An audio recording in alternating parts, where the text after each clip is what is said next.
mga kol. Antikol, kumukulo na yung tubig ko. So ilagay ko yung mga ingredients ko na panghalo sa pakulo ha. Ito ang luya. Sunod ko yung lemongrass.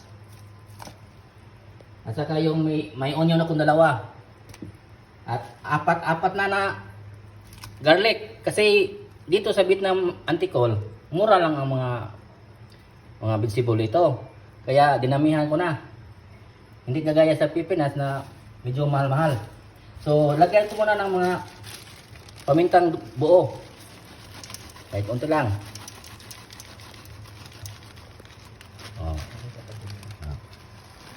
Pamintang buo. At saka meron akong pamintang dahon.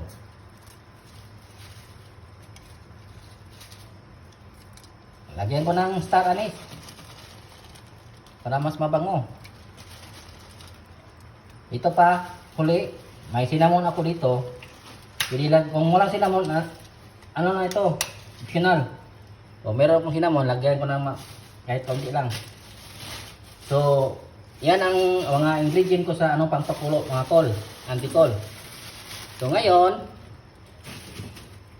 ilagay ko yung paa. Oh, yung paa ng baka.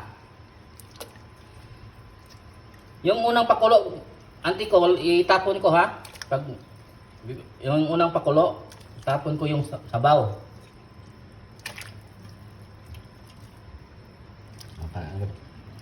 Ano na? Oh, ito na lang lahat kol ha. Tago ko mamaya.